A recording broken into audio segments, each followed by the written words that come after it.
All right, guys. Well, okay, let's kick off then. So, we're on Britannia webinar. So, first of a couple. If there's popular demand, if anyone wants more, we can do this again. There's no problem with that. And actually, start off with a quick funny one, which is that actually, when we send these emails out to you, generally I write something up, I send it across to my colleague. And she gets it sent out to you all, and I attached the wrong document to her. So instead of sending out the invitation draft that I'd written for you all, I sent out my notes. So I feel like I've actually given you everything I'm about to say already, because instead of having the quick invitation email, you've got my full notes. So I'll try and cover some new ground as well as what you've already had sent out to you there. But yeah, hopefully that helps as a bit of a guide, because you've got a record of what we're going to go through already. But that's essentially all my thunder has been sent over to you already. But anyway, so we'll kick off. So as I said, the in the document, which you would have got over email, and the aims of this really are to give you a bit more of a flavour for the event, what it's going to look like day to day, you know, from arriving with us, and then all the running days, the rest days, and right through to the departure at the end. Hopefully put you somewhat at ease. Hopefully you're not feeling too daunted at this stage. Hopefully you're feeling nice and prepared. Yes, it is a big challenge, but I know you've all been working really, really hard, and you've still got a good three and a bit months to go. So yeah, I mean, you can conquer the world in that time, so you can definitely get prepared for this one. But yeah, so okay, let's kick off then. So getting down to Land's End, as we know, we're going to have a bit of a briefing day on the 2nd of June. So the way I envisage it, we'll probably let everyone travel down on the day. We'll have probably an early to late afternoon briefing, maybe a bit of a kit check, and then we will aim to have an early-ish dinner before getting you started running on the 3rd of June. So the 3rd of June, that's when we'll have our big departure down in Land's End. From there onwards, that's obviously we kick off with the running. So hopefully, I imagine some of you know this all off by heart already, having studied things inside and out, but it's 7 days running, 1 rest day, and then 6 days running, 1 rest day, 6 days running, 1 rest day, repeated for the 4 weeks. So you've got 1 week of 7 days running, and then 4 weeks of 6 days running, and 4 rest days total. Is it the Saturday change, Michael? Yes, Saturday is the rest day. Yeah. Rest day. So every rest day will be on the Saturday, and then your last day of running will be 7th July, and then departing back towards John O'Groats on the 8th of July.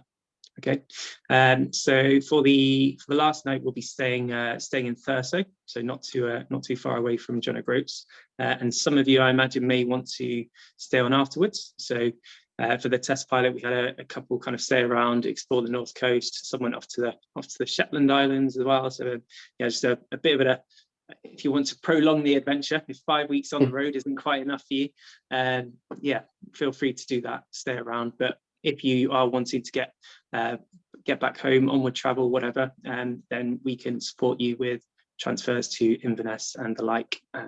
So we'll probably come up with a couple of different departure times for that. Some people may need to get off early to catch trains, flights, that kind of thing. Other people might want a little bit more of a lie-in and a little bit more of a leisurely start. So we'll closer to the time, we'll probably pop out a few services and let people choose what works best for them. So that's what we'll do in terms of getting there, getting to, from, and away. In terms of the rest days, your first one is Bristol. Second one is near to Preston. Third one is in New Lanark, which is near Glasgow, and the fourth one is in Inverness. Okay, so yeah, the rest days, obviously, we pop you a bit closer to a town, partly because that's the nature of where the route works out, but also because we want you to have access to facilities, services, in case you want to do things, get out and about and do something that isn't running. Or maybe you want to be based in town so you can find a local park run on your day off. But yeah, so you will be in or near town for those days. New Lanark, I would say, probably the quietest location of the rest days possibly, but that's a great little spot. Really, really pretty place. quite a lot of character in that hotel there where we're going to be staying, and I really enjoyed that spot last year, and I'm sure you guys will too.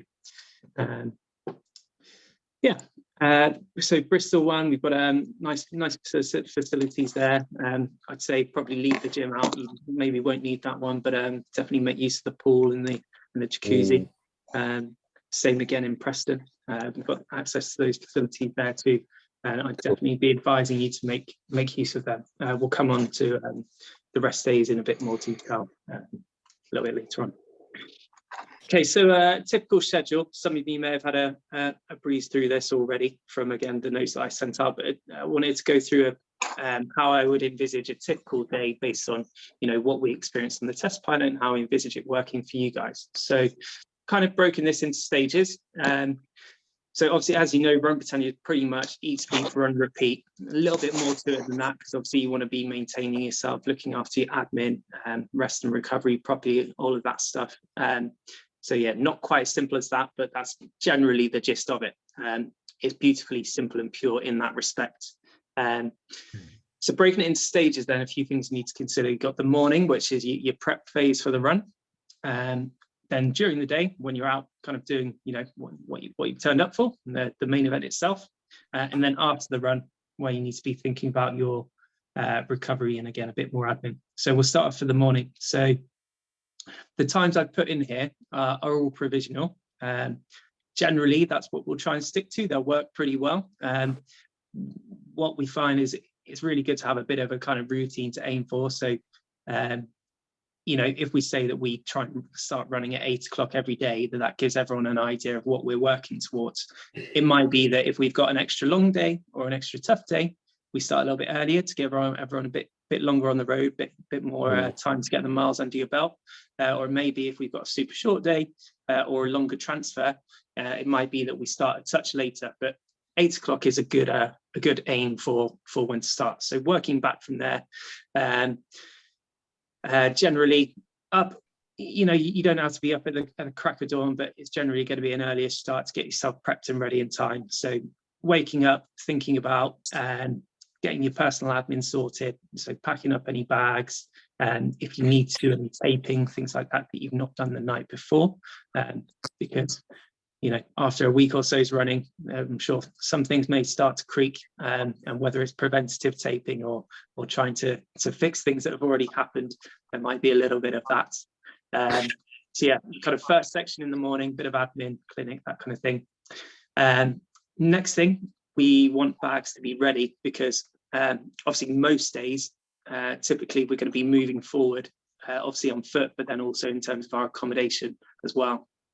So generally a good routine to get into is having all your bags sorted before you go off to breakfast, which means that if you're lucky, then whilst you are chowing away on your breakfast and getting yourself fueled up and resting for the day ahead, the Rat Race Ferries may be loading your bags into the van. Now, we can't promise that'll happen every day. Sometimes we might ask for your assistance, but generally we'll try and give you a hand with that and lighten the load for you guys so that you can focus on the running. So obviously having your bags prepped and ready and brought out to reception before you start getting into breakfast just means that by the time you're finished, we're ready to go as well.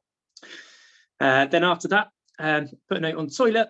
Obviously, all of our different start points across the country, sometimes they might be a little bit away from facilities. Sometimes we might be starting too early for facilities to be open. So quite often, there may not be access to proper toilets at the start. So always good to try and make sure you can attend to that before you leave the premises. And then off we go to the start location. We generally try to get the accommodation as close as possible to the start and finishes.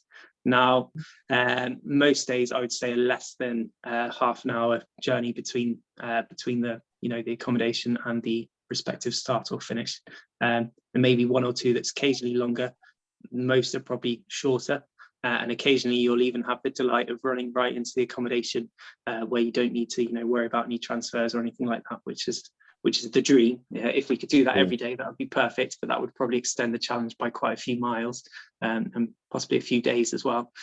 So we work with what we've got, and some days it will be a bit of a transfer. So yeah, when there's obviously 30 to 40 of us, we don't want to get to the stage where we're herding cats. So we appreciate everyone being kind of on top of their admin and timings, and if everyone's ready at the right time, we're getting the vehicles loaded up nice and slick. Hopefully we'll fall into a good routine, and that means you guys are making the most of your rest, because you're not kind of wasting more time than you need to faffing, and we're not having to chase you and whip you and round you up. So so yeah, we'll get dialed into a nice slick routine, hopefully, and get ourselves away each day promptly to the start line. Like I say, generally aiming for that kind of arrive at the start line maybe 10 minutes or so before, time for a little bit of activation, a little bit of a loosen off, and then a final briefing, a few words of encouragement, and off you go. So yeah, that will be a nice little morning routine, a little ritual that we'll settle into before you run each day. Yeah, you notice I mentioned activation there. We some of the test pilots actually kind of got told off by physios a little bit of a way through the challenge, because you know, when you're going for a one-off run, you might kind of be quite slick with remembering things like that, but when you're doing it every day, day in, day out, it's quite easy to get complacent and ignore the basics, or forget the basics of, you know, warming up, cooling down, activation. But I'm going to be really trying to remind you guys of that, because it's quite easy for muscles, you know, tired muscles, to get a bit lazy or a bit switched off and not quite firing as they should. So certainly each day you want to be thinking about preparing your body as well as your mind. So yeah, getting yourself ready for those miles before you head off. So yeah, phase 2 then, that's the morning section out of the way. So onto the run. So you need to think about the running itself, but also fueling for the day that you're getting through, but also for the next day, the next week, all of that. So every day that you're running, you're not just fueling that one day, you're also fueling recovery from previous days, and preparing yourself as best as possible for the days that are to come. A reminder on that, a little tangent on that one, if you've not seen our little chat with Rini already, go back and watch that. That was brilliant. Rini really is an expert, and she shared some great stuff with us. But yeah, so from kind of 8 o'clock is when we set off running. Throughout the day, you generally expect 3 pit stops. So if it's a long day, we might pop in a few more. Quite important to add that although we might provide 3 pit stops, quite often you'll have a lot more chance to, you know, have access to facilities than that, because it might be that we're popping pit stops at 10, 20 and 30 miles, but at 5, 15 and 25 miles you're running through towns, and you've got a chance to pop into shops and, you know, treat yourself to an ice cream, refill water in cafes, use toilets, things like that. So whatever support we offer, generally there's going to be more than that as well, apart from maybe the you know, some of the last days up in Scotland where we're running through you know, forestry land, private estates, things like that, and things are a bit more few and far between. Generally you'll have access to a lot more support, as well as just the support we give you. But yeah, on a typical basis of say 3 pit stops a day, then the way I like to think about it, I'm very food motivated and food incentivized. I hope you guys are too, because you'll need to be for this challenge. But I kind of think of pit stop 1 as second breakfast, pit stop 2 is lunch, and then pit stop 3 is afternoon tea. So all of the pit stops will have the kind of staples, you know, pit stop bars, bit of fruit, something salty, something extra sweet, a mix of drinks, all of that. But then we'll try and add a few nice touches to each stop to make it unique as well. So, you know, some days you wake up, you might not just feel like eating, maybe your belly's a bit unsettled, whatever. We always try and make sure that pit stop 1 is going to be a good opportunity for a second breakfast. So if you've gone light at the you know, at the accommodation before setting off running, that's a good chance to top up and have a good chow down. I always think as well, it's really good to make sure you're balancing your intake throughout the day. So yeah, if for whatever reason you've not eaten too much before you set off, make sure you do stop and take a bit more time at the pit stops to properly you know, properly take things on board. There's no need to be grabbing things and dashing off straight away. Obviously you can if you want to, but we encourage you to slow down. You know, talk to the Rat Race crew, get them to get, you know, pour you a nice coffee and yeah, chill out, put your feet up and enjoy some good food before you head off again. So yeah, pit stop 1, you know, typically it might be some extra pastries, you'll get things like that, but we'll try and make it breakfasty. pit stop 2. What we found worked really well on the test pilot was simple things, so a mix of bread and wraps, and then different fillings each day, and just fresh sandwiches made when you arrive. So it might be a cream cheese and cucumber wrap, some simple things like that, really popular. Something a little bit more substantial and savoury than your typical pit stop snacks, but something that's not so heavy that you can get running again on it straight away without feeling like you're being weighed down by something too big or heavy. So yeah, things like that we'll definitely mix up again each day, but we'll make sure you've got something kind of nice and savoury and a little bit more substantial for lunch. Then afternoon tea, it might be some local cookies, cakes, things like that. Something a little bit of a pick me up. Might want another coffee, Coke, whatever, a little caffeine hit to get you going. And some people are fond of caffeine bullets as well, so that might be the time to pull those out of the bag. But yeah, we'll make sure you're topped up with all of that stuff. Obviously, it goes without saying that keep yourself topped up between those pit stops as well. So like I said, whether that's getting things in towns when you're popping through there, or just with your own supplies that you're taking out each day. And then finally, when we get onto the finish, so as soon as we finish, reiterating Reni's advice, you want to be taking something in when you finish. Mix protein and carbs, something like chocolate milk or a protein drink. All of that would be great. Doesn't need to be overly complex though. If you've got a protein powder drink that you like making up and using, absolutely fine. But if not, just a simple chocolate milkshake and a few snacks is just something to get in the tank, so that you're not running on empty when you're trying to recover. So you get something straight away when you finish. And then, like I say, each day different transfer length to the finish. So it might be that you wait kind of 5 minutes, 20 minutes for a few more people to arrive before we get a vehicle full and we get you sent off, or it might be that you whizzed off straight away. So yeah, we'll just make sure that that's kind of efficient for everyone. We don't want to be sending unnecessary shuttles back and forwards. So it might be that at times you wait a short while until we get a full vehicle, but always a good opportunity to refuel and have a little warm down whilst you do that. Yeah. So after the run then, so like I say, more recovery snacks, and then we're into the kind of the evening phase. So this is a bit of personal recovery, but also kit admin, hygiene, general prep for the next day. So I always think it's best to try and nail your admin in the evening if you can, to reduce the amount of stuff you need to do the next day. So once you're back at the accommodation, things like, your running vest, you want to be emptying any tat out of that, any rubbish that you don't need anymore, replenishing personal nutrition if there's special things you brought along with you, if it's things like electrolytes or whatever that personal stuff might be that isn't supplied at the pit stops. You want to make sure that that's all topped up. You want to refill your waters. You do that the night before. It's one less thing to worry about in the morning.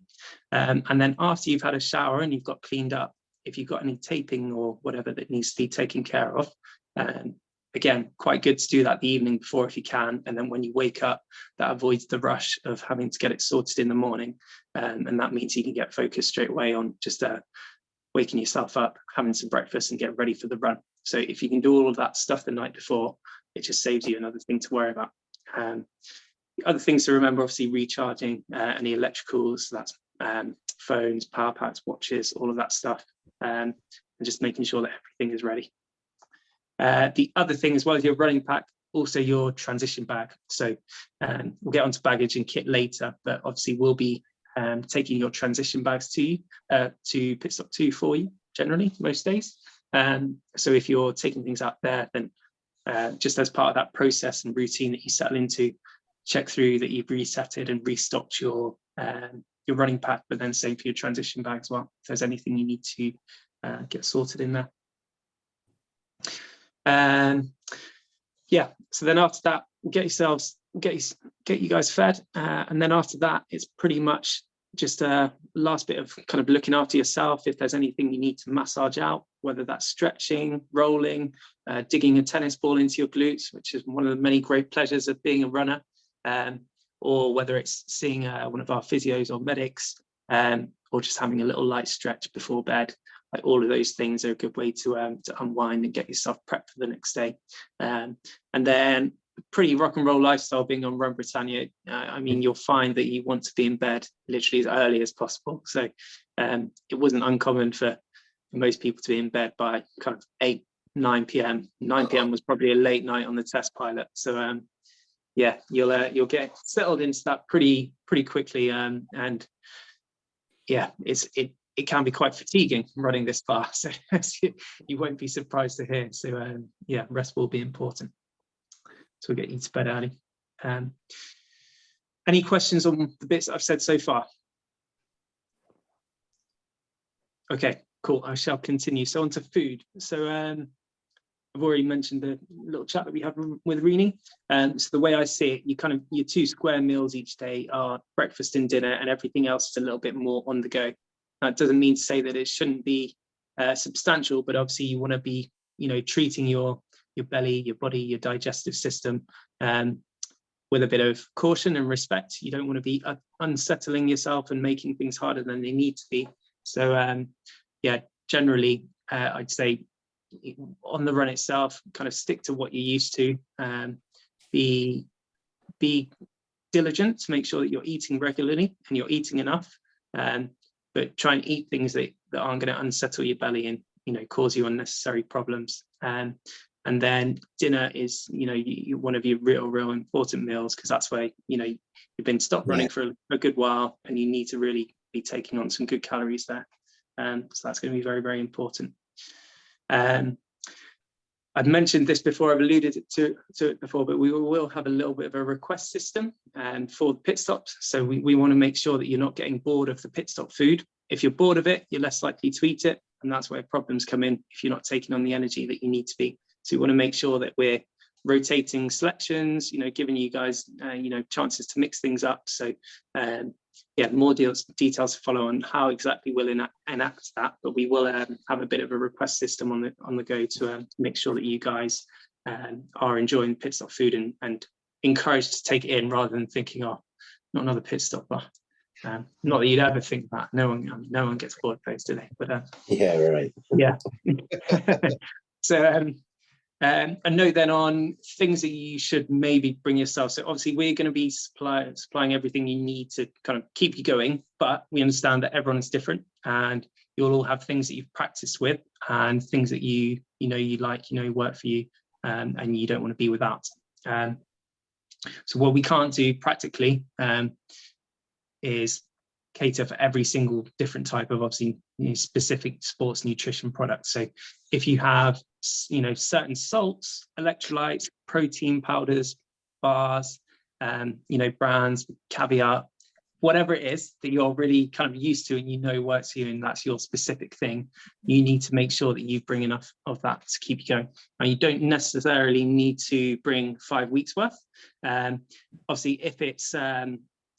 if it's quite commonplace product, then we'll be able to pick some more up as we go. It might be that you pop into the shops on one of the rest days, or quite simply, we can give you the addresses of where we're going to be ahead of time. If you want to bring, say, 2 weeks worth of product out with you, and then have family send some onto a rest day location to keep you going for the rest of it, or if you want to just put in, an Amazon order or whatnot to the accommodation, we can help you arrange that a few days ahead of time, and make sure you've got the right addresses to put things into place, and make sure we're contacting the accommodation so that they're not kind of returning things or sending it off thinking it's not intended for them. So that's something that all of us did at times on the test pilot as well. No issues with that. It kind of can be quite a morale booster to get some new bits in, and obviously saves you committing to carting around 5 weeks worth of stuff from the off. So that is another thing to think about and consider. Inclusions, obviously every day we're going to make sure that you'll be getting your good breakfast, all of your pit stop snacks and drinks, pit stop lunch on the go, recovery snacks, and your dinner as well. So exclusions would be if you wanted, say, extra courses at dinner. So I think what we committed to in the literature was 2 courses at dinner. So it might be that at times we we've agreed set menus and we've got 3 courses for everyone. But other times, if we're away ordering things a la carte, then it might be that it's a certain budget to stick to, or 2 courses for everyone. And if you want the extra, which you may well do, you know, we've all earned ice cream, then you can tuck into that and just settle things after. As always, as well, on Rat Race events, drinks will be on you guys as well. So just a note on that. But yeah, so that's food. James, and then on to, sorry, did I hear a question there? Yeah, sorry. Will there be any electrolytes? When you say drinks at pit stops, will you have any electrolyte drinks? Yeah, so what we'll do is we'll make sure that we've always got some electrolytes. So we're going to have a range of drinks. You know, probably we'll be having, off the top of my head, obviously water, Coke, squash, and some electrolytes. I don't know what those will be yet. If there's a fairly common communal choice, we can go for that one. Generally, I tend to choose CIS or something like that, science and sport. But then obviously, like I say, everyone likes different. So if you know, we've got 6 preferences of electrolyte brand among the group, what we're not going to do is supply 6 different types of electrolyte at the pit stops, because it just becomes a bit of chaos to manage. So yes, some electrolytes will be provided, but if there's a certain type that you like, then maybe just best to make sure that you bring those, so you're covering yourself off. Okay, thank you. Yeah. Out of curiosity, what are people's generally preferred brands, preferences, that kind of thing? I'd be happy with CIS. Yeah. Okay. Yeah, me too. And Okay. me. I'm quite happy with this. Yeah, and me. Cool. So sounds like you got a that was easy. Yeah, that's easy. Okay, cool. Nice. Okay, on to the accommodation. So generally, it's mostly booked now. It's a couple outstanding, which we'll get ironed down soon. And as you guys know, it's mostly shared twin basis. Occasionally we'll be in hostels, and it will be kind of a more kind of old school dorm style. Sometimes, like on the rest day, be a little bit more comfortable, a little bit more spacious, give you a good chance to rest and recover there. But yeah, so accommodation, as you know, it's going to be a bit of a mixed bag, and you don't know which of your comrades may be snorers, noisy midnight muncher, packet fumblers, or whatnot, and all of that. Like, so really important to have a plan for that, and make sure that you find, I would recommend, you know, you can get really comfortable blindfolds and earplugs for like less than a tenner. So experiment the types that work for you. I didn't have much luck with earplugs, because for me they always fell out. I tried the standard ones, I tried the waxy ones, and never really worked. Then I found some little ones that look like Christmas trees, funnily enough, and you kind of like teared off. And once you put them in, they seem to stay there. So they work for me, and I keep those now. And yeah, like they're very, very simple, but they're very, very good. So I would say, yeah, sleeping mask and earplugs, really, really good basics to make sure that you've got with you at all times. Have a few spares with them, because they'll take up next to no pack in your kit.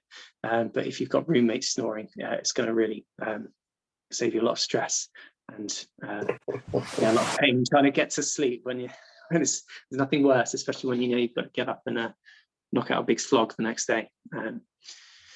So yeah, really important to have those basics for yourself. And then in terms of other people, you want to make sure that you're kind of getting your own routine down. So it's when I talk about admin, and I mentioned things like that earlier on, it's really going to be important, not just to make your life easy, but also for the sake of roommates that you're going to be sharing with. If you get things sorted, you know, as soon as you're in the door and you get into the habit of just getting things done, getting those little bits of kit sorted, getting everything ready, do all that noisy rummaging and faffing and sorting early on. And that means when everyone else is ready to rest and trying to get their head down, you're not kind of causing disruptions to the room. So that's going to be really important as well, that you can try and get used to doing that nice and early, just so you're looking after each other and giving everyone the best chance to rest. So that's going to be really important too. So onto the support then. So as you know, you've got myself for for the whole 5 weeks. Sorry about that. We're also going to be joined by 2 of my good friends, Jax and Jules. So they actually helped support the test pilot event last year. So they're already well versed on Run Britannia. Yeah, they're an excellent pair. Really, really great for your morale and really, really practical hands-on people. So they'll be brilliant. You'll be really pleased to have them with you as a staple for that duration. So we will have them too. And then as well as that, we will have a selection of rat race staff rotating in and out from week to week.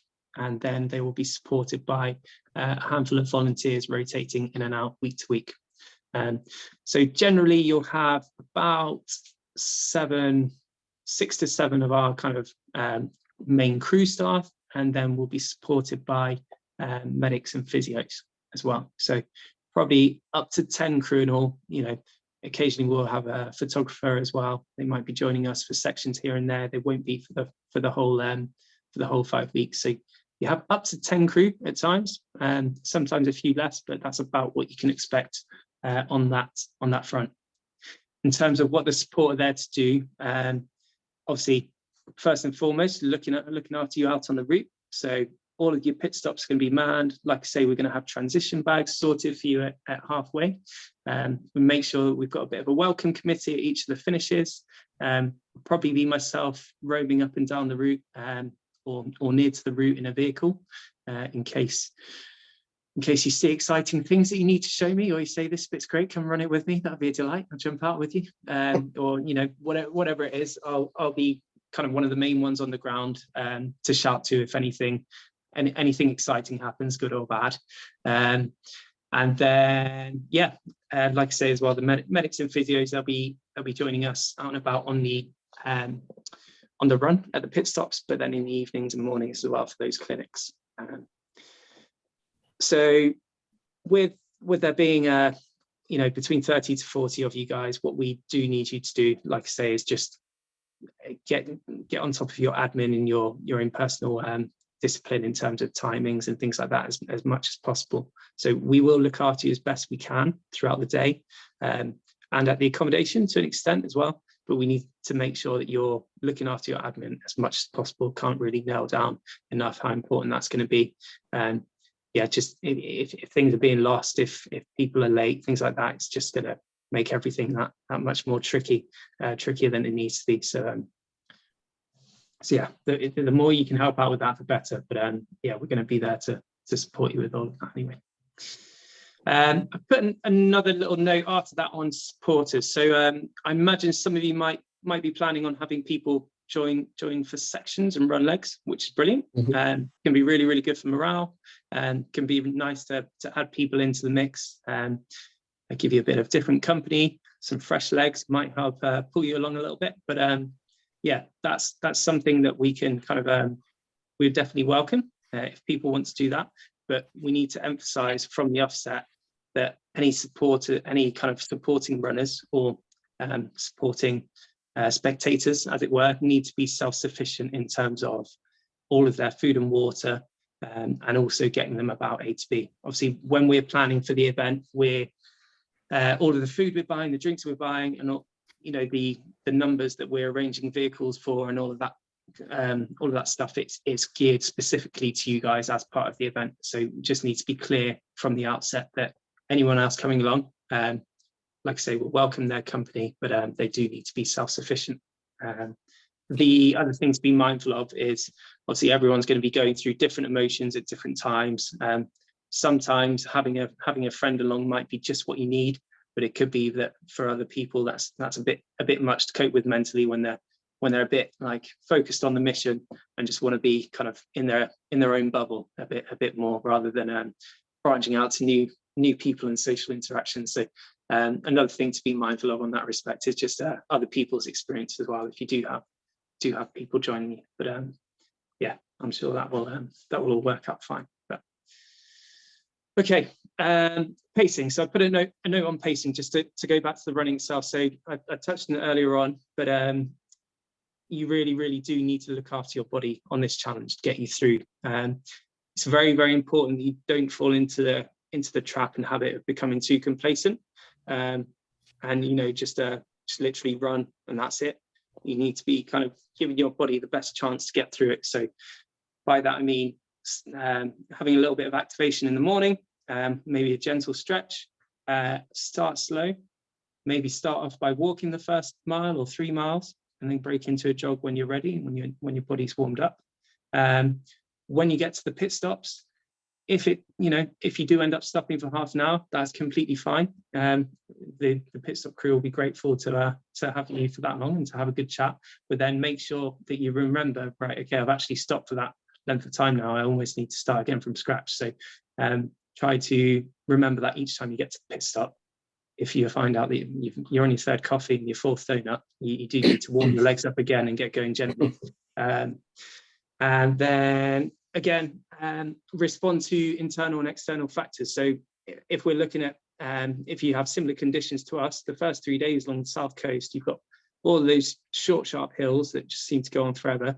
And we were really blessed with the weather. Well, I would say blessed because I was getting a good tan, but for some people, that weather was a bit too much, and we kind of got to the point of struggling with the heat. So you need to make sure that pace is addressed according to those conditions, and you might want to pull it back at times.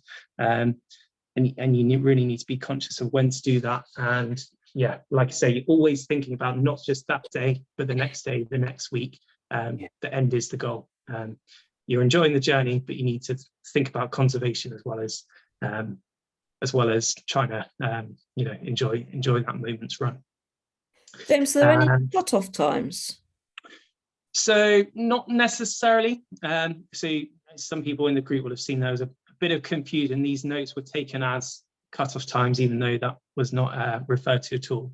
But so what I will say is we need to, the priority is looking after you guys and looking after the crew. Now, if we have people finishing at midnight and we need to be up again to go at 6 a.m. the next morning, then for the crew and for you guys, that's not going to be sustainable for very long.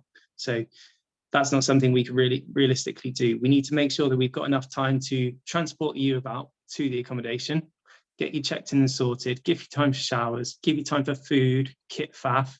The rat race team obviously need time to replenish our pit stop stuff and to sort out all of our kits so that it's ready for you guys. So we do need to be realistic on the fact that we are going to need some time each evening. So what I'm not going to do now is say, there is X cutoff here and X cutoff there. But generally cutoff times are going to be generous. We want you guys to get through every step of the way, and we want to support you through that. So if it's going to be a long day, and if we know it's going to be a hard day, we'll try and set you off a bit earlier, and we'll give you a nice long time to get through it. I think the longest anyone took on any of the Run Brit days in the test pilot was maybe the end of week 1 was a big day, 40 plus miles, and we had some people injured who could barely run at all. That was upwards of 12 hours, I think just below 13. And we supported them for the whole thing. There was never any suggestion that they would be cut off. They finished around, I think we started at 7 that day, so they would have finished just before 8 p.m. and that wasn't a problem. So we adapted things there. We had dinner at the finish line. So takeaway fish and chips helped speed up the process. Meant there's one less thing to worry about when they got back to the accommodation. And we, completely wholeheartedly wanted to get them through that, and we supported them with that. So we would do the same for you guys. So yeah, I don't think anyone took any longer than about the 12, 13 hour mark on the test pilot. But if it goes over an hour or so more than that, again, we can support you through that. If things start to get too late, then to the point where we know we're not going to have time to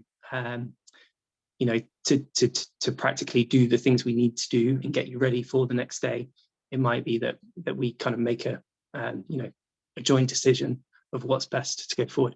The other thing that we need to consider is that, like I say, that the 5K an hour time that's been alluded to is pretty generous and pretty achievable. So if for whatever reason you can't sustain that, the suggestion would be, or the likelihood would be, that actually you're in some kind of physical and medical trouble. And if that is the case, then, well, should you be continuing? Possibly not. It's very rare that if you push through something like that, it's going to, you're going to wake up sprightly and ready to go the next day. So if you find yourself in the position that you're not able to achieve the times that we set out, then for your own benefit, it's probably, you know, a good time to reflect and think, actually, should I be calling this now? Because if I miss half a day here, is that going to stop me from missing 3 days or a week down the line?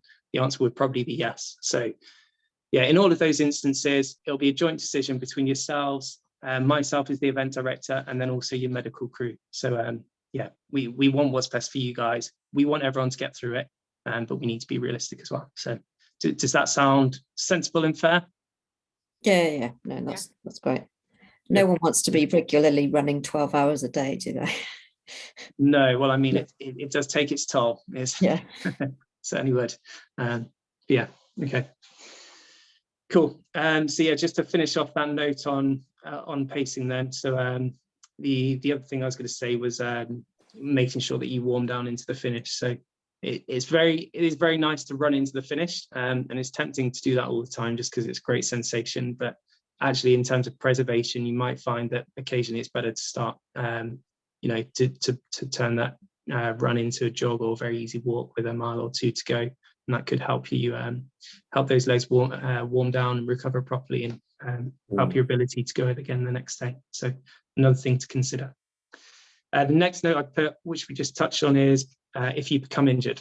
So statistically, based on the test pilot, we were all injured at some point.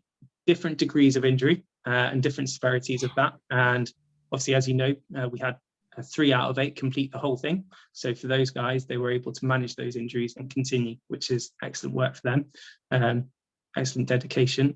For everyone else, still equally amazing efforts from the rest of the test pilots we had on the trip.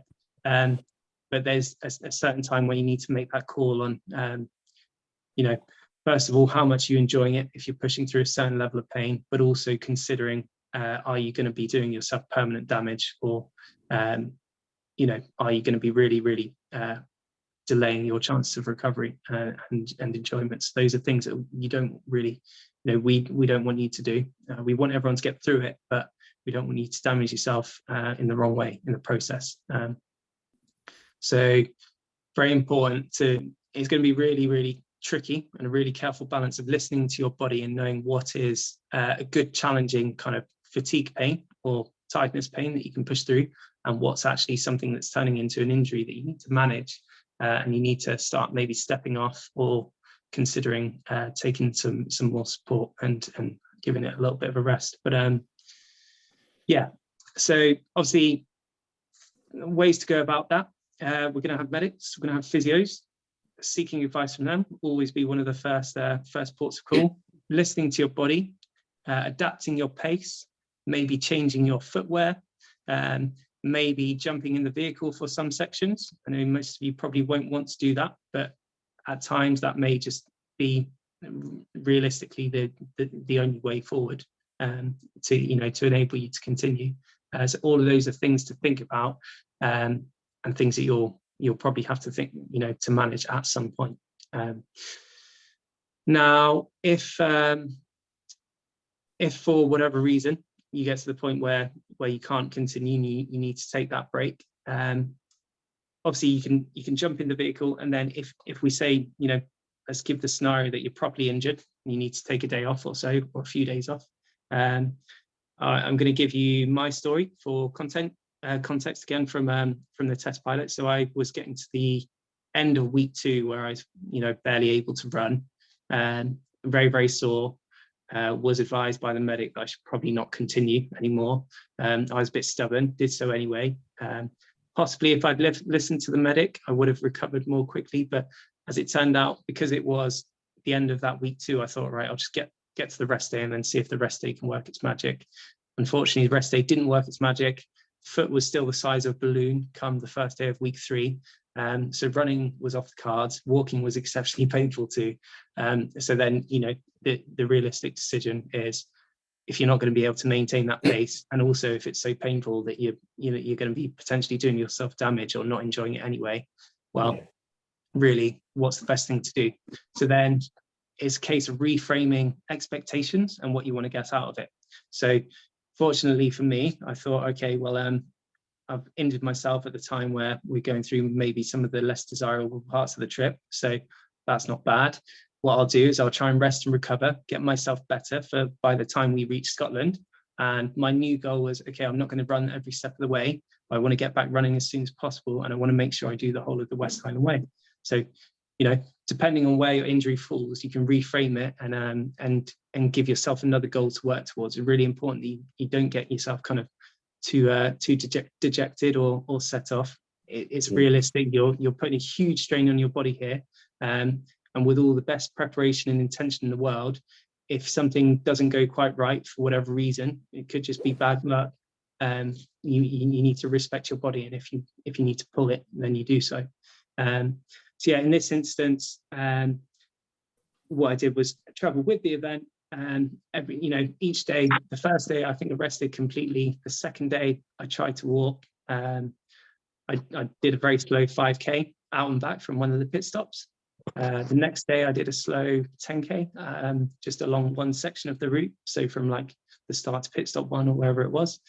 Third day, half marathon, and then by the fourth day back into it and kind of slowly getting the full distance under your belt. So we can support you to do what's right for you and to ease back into the challenge where you need to. So it might be that each day I'm going to be giving you a bit of a briefing on the route, and it might be that I say, okay, the nicest bit of the day is actually between pit stop 3 and the finish. So anyone that's injured, what I'd suggest is if you want to do a little bit, we get you in the van and then we drop you off for the nice bit, and you just go and do the best bit of the day. So we can essentially, we'll support you to build distance back up if you do get injured. The other thing I would say, if you're really injured, it might be that you decide you want to stay at the accommodation, but actually that's not always possible, because obviously many days we're moving forward to a different accommodation. If we're in the same spot for 2 days, obviously that's fine. If you want to stay and get your feet up for the day and binge on something on Netflix, that is a good shout to give your body complete rest and a great chance to recover. But if that's not possible because we're moving forward, what we can do is just bring you along with us, and you can rest in the vehicles. It might be that you want to help with a bit of light duties and moral support at pit stops, and then if we can get you to an early check-in, we can do that where possible, just to give you again that chance to recover as much as possible. If for whatever reason you're seriously injured, it might be that you have an even more serious decision of, actually, do I want to stay with the event or not? So that is something to consider now too.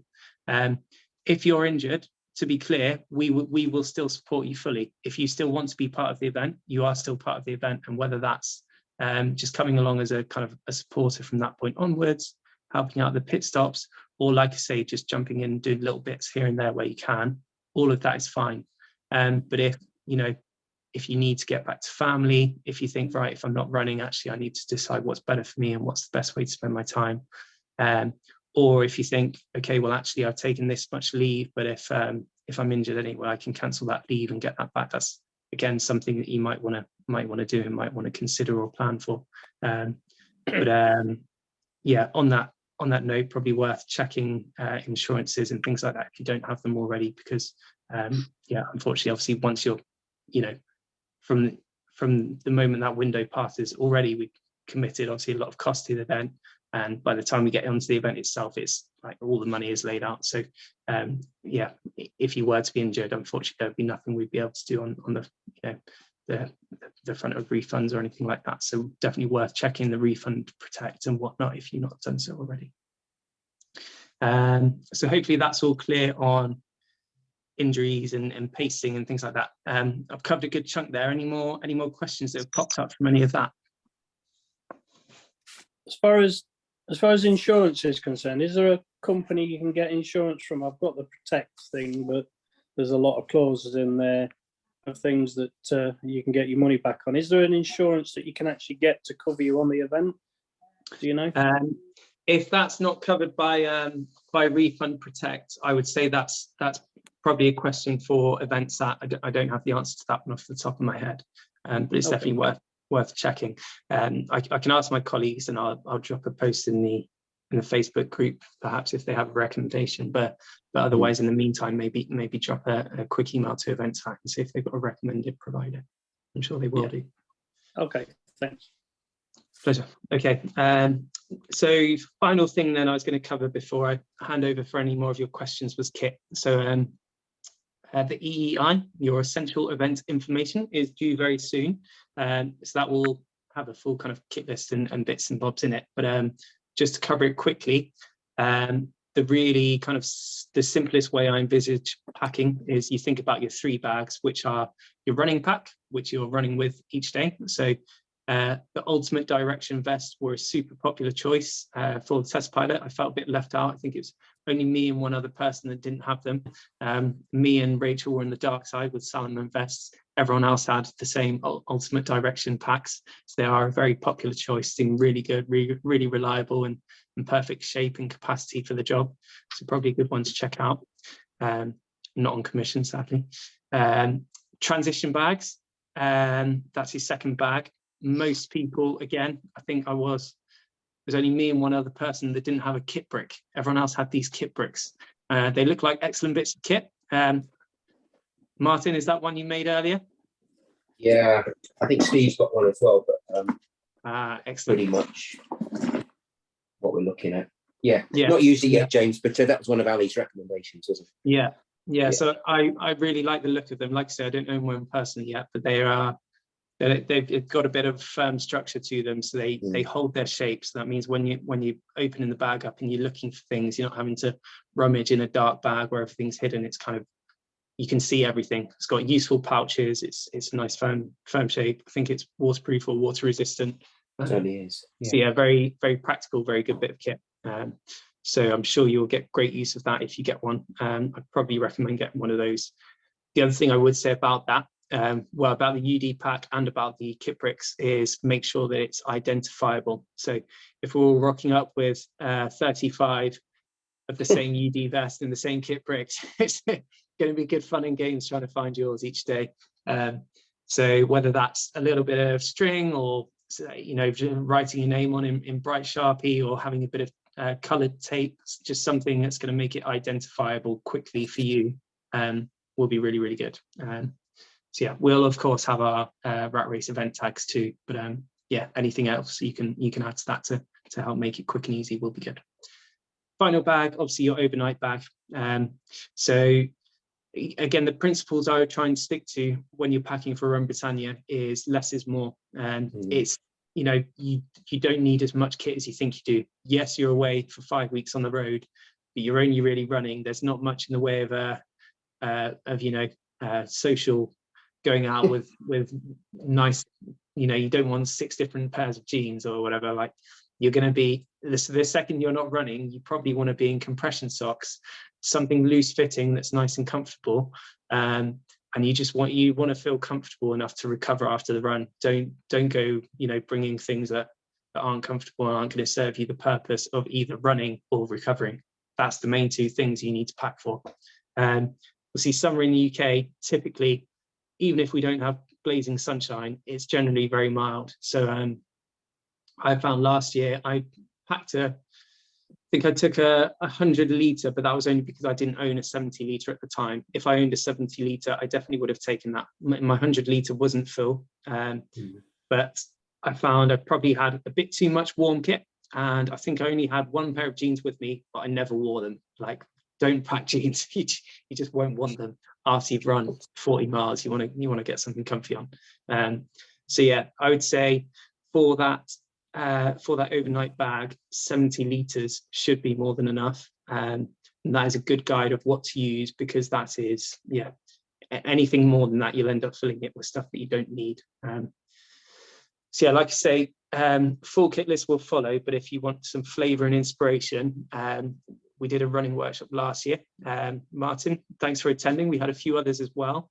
And Ali Bailey kindly brought along all her kit and talked us through it. And yeah, she's got really, really good kit set up, some really good ideas and recommendations of how to make things easy, not just in terms of what you pack, but also how you pack it, in terms of how you can find things, how you can use them, keep things separate, which will just make everything quicker and easier. So, just simple things like having all of your nighttime kit in one dry bag, having spare waterproofs or spare like run kit for transition stuff in another dry bag, just the right things in the right places just saves decisions and thinking about things when you're tired, and you want to move quickly, and you want your life to be easy. So I really recommend watching that video if you've not done so already, and that will be good help and inspiration for not just what to pack, but also how to pack it to make your life easy. So, so yeah, if anyone doesn't know where that is, I can pop a link to it again on the Facebook page. But yeah. So that is pretty much everything I'd planned to cover for the webinar. Please do fire away with questions. Let me know if I've missed anything, and just yeah, tell me how you're thinking. How has all of that helped?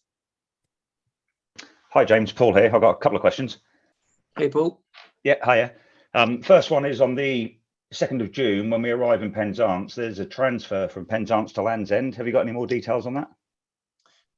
Not at the moment. What kind of thing are you after? Just timings and whatnot? Yeah. I'm planning on getting into. Me and Karen will be in Penzance quite early in the morning, like Okay. 8 o'clock in the morning. So we're expecting to have to hang around for a few hours, but just want to know what the logistics are.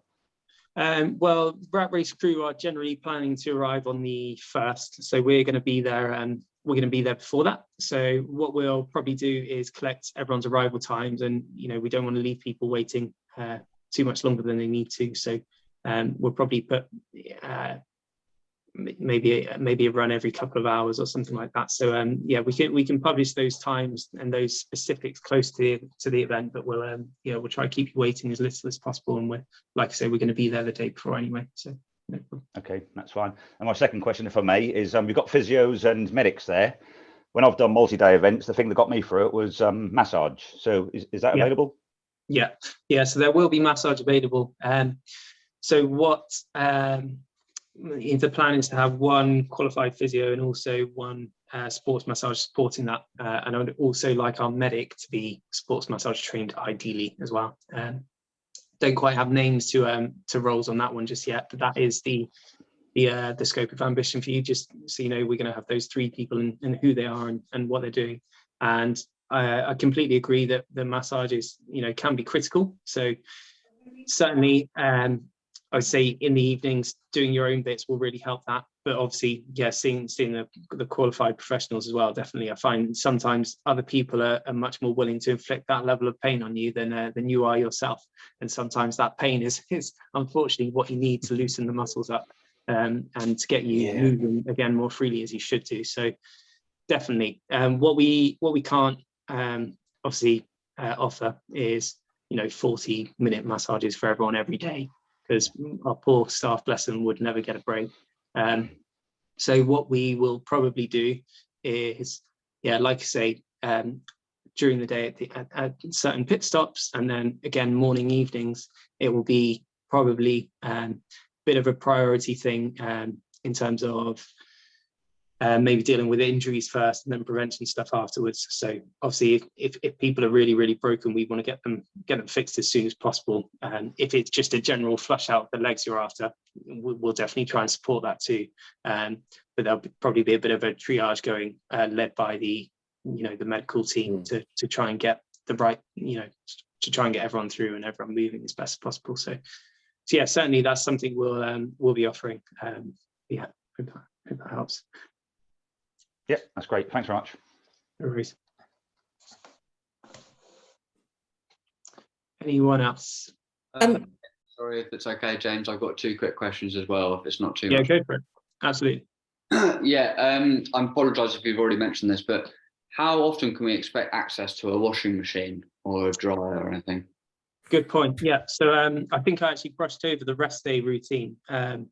I didn't cover that, and that was in my notes. So I'll do that quickly, and that will cover the laundry as well. So yeah, obviously the running, we went through the daily routine for that, and that is fairly as you would imagine. But then the other thing to consider is the rest day routine. So generally on the test pilot, we try to get all of the laundry done on the rest day. So it may be that we'll probably try and spread that out a little bit more, and essentially as soon as we have access to a washing machine, we'll try and help guide you to that or support you with that. So I've not been through every kind of spot to work out, where all the washing machines are and whatnot, but certainly every rest day, and hopefully once or twice a week as well on top of that, we should have access to a laundry machine. But yeah, just to get back onto the rest day routine quickly, so what I was going to say is things like having your laundry ready the night before, just so you don't have to worry about that the next day, is really, really helpful. And then, like I say, on the rest day, you kind of need to fuel yourself as if you're still running. So you want to let off the sugary stuff, but you still need to be eating a lot, and you still need to be drinking a lot and hydrating, because your body is going to be playing catch up from the night before, from the day before, the week before, all of that. So I'd say on the rest day, just be really, really considerate of trying to maintain that same level of intake and of maintenance for your body. So waking up at probably the same time, getting a good breakfast, and then going back to sleep for a nap if you need to. And then just continuing to make sure you keep eating throughout the day. Try and get some light movement in, so you're not stiffening up too much, but lots and lots of rest. I do mean light when I say light movement. And the other note I was going to say was just kind of be careful what you plan or commit to on the rest days. So you might think now that you want to go off and see someone somewhere because your 5 weeks is a long time away, which it is, but don't underestimate how tired you'll be when it gets to that rest day, and the fact that you might just want to sit around at the hotel, and there's nothing wrong with doing that. So if you are going to try and fit in social commitments, either try and get people to come to you, or just keep things easy to yourself, and make sure you're giving yourself the energy and space to recover. Cool. Thank you, Jack, for the prompt on that rest day, and please continue with your other questions. Yeah, just one other. Ali mentioned to me a little while ago that she was thinking about setting up a multi-day running workshop before Run Britannia. I don't know, did you have any other information, any updates, whether that was going ahead or not? No, I don't. That's I think Ali has been running those herself for a little while. That's not something that's new to her, for Run Britannia necessarily, I don't think. But that's not something I know much about at the moment. So you'd probably be best to contact her about that. But are you keen to do another one? I think it would just be good practice to get 3 days on the trot, just to kind of prepare. So is that 3 days actually running rather than 3 days? Yeah. Okay. Cool. She is doing one in April. I think it's April the 20th, 21st, somewhere around there, in Shropshire. If you contact her, I know she is organising that at the moment, because I was going to go, but I'm not going now. But she's planning to do 2 days of 20 miles and then a half marathon, which is a race, on the third day. So if that's any good to you. But I know she is organising that if you contact her. Ideal. Thank you very much. Yeah, that's a really good way to do it. And that's the other thing I was going to suggest, actually, because obviously, we've got upcoming events like the Ultra Tour Around, which is a great 2-day event. But if you want to do a 3-day event, quite simply rock up a day early, do your own thing on the Friday, and then do the event the Saturday and the Sunday. That way, you're still getting in a good 3-dayer. But it means you're only doing 1 day self-support, and you've got the kind of the encouragement of having other people around you for those next days. So yeah, that's a really, really easy way to do it. There's lots of events out there between now and Run Britannia. If you can find either one event that's across 2 days, or a different event on the Saturday and the Sunday, like that's a very simple way to make that your own 3 or 4 day event, just by tagging on your own thing before whatever event you can find. So. James, typically on a bank holiday weekend, there'll be an event on the Monday as well. I remember in the past I did Richmond Marathon and then the Milton Keynes the next day. So I know. Glutton for punishment. They were. All played it. Yeah, that's a good idea. Very good idea. Yeah. James, would you be sending us where the accommodation is going to be? Yes, I can do that if that is helpful. What I'll do, if it's okay, is probably wait till I've got the complete list, and then I can ping that around if that's something you're keen to see. And that should be ready in time to come out with the EEI, so that could be included with that. Cool. And is there an option for supporters to stay in the same accommodation if they pay for it? Yeah, so sometimes yes, sometimes no. So there are several instances where we are hiring out the whole capacity of the building that we're in. And there are even some instances where we're hiring out the whole capacity and then we're having to put the crew somewhere else or whatever, for example, because there's only a finite amount of space in the spot. But yeah, the places where we're not using the whole spot, then absolutely, you can bring a, if you want to tell your supporters to come along, and they can get picked up in the same place, that's no problem. Okay. James, how often will we be using the same accommodation? 2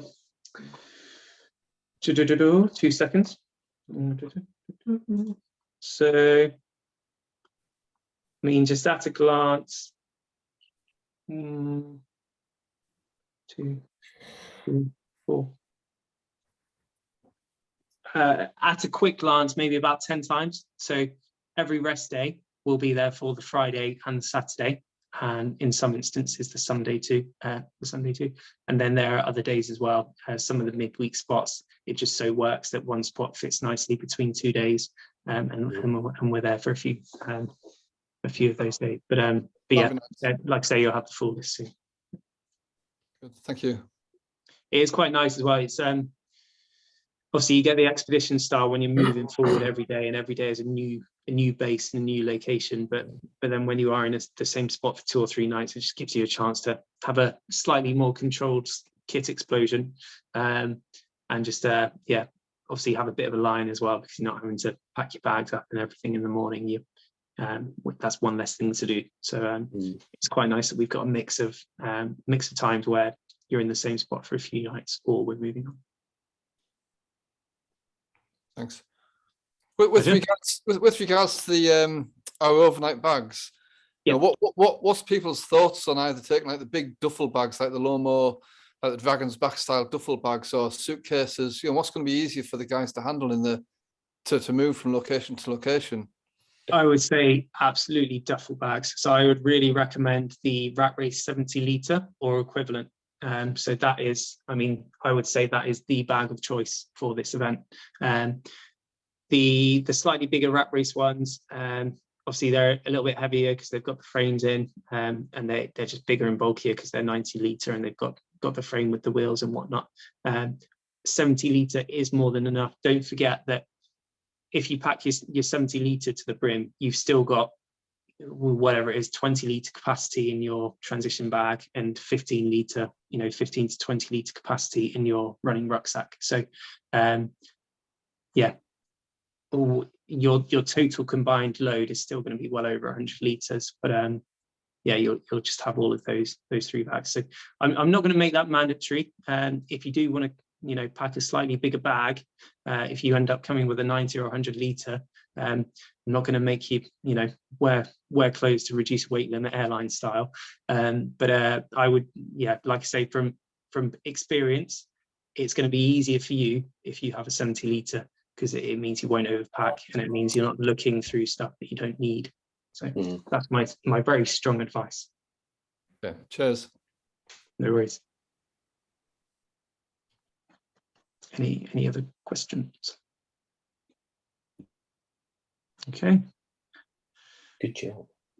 Is everyone excited? Yeah.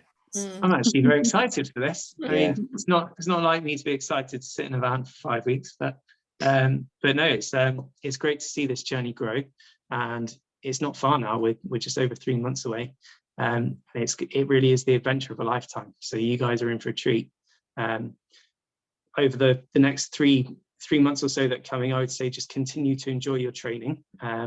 Keep on make sure that you're on top of your preparation, look after your bodies, sign up to a few events to give you something to look forward to in the run up. Just keep everything ticking over. Make sure that you're getting everything done early in terms of experimenting with kit, like trialing things on events, all of that stuff, and that will reduce any worries or anxiety. You want to get to the start line feeling confident, feeling like you've done things like this enough before that you know what you're getting into. And yes, it's a little bit longer than what you've done before, but it's just the same thing over and over again. So it's not new stuff. But yeah, you're all going to do great, and I'm really looking forward to it. So, Cheers, mate. Thank you very much. It's been very helpful. cool. Okay. Well, we shall speak again soon. If any questions come to your mind after this event, just drop me an email or drop something in the Facebook group, and either we'll cover it off there and then, or we can get another chat lined up soon. So, yeah, we'll see you again before too long. But thank you all for joining. Cool. Great to Thank catch up you. with you all. Thank Enjoy you. that training. We'll Cheers, speak Jim. soon. Night all. Thank you. Yes, thank you very much. Brilliant. Thank you. Thank you. Cheers all. Bye bye. Bye.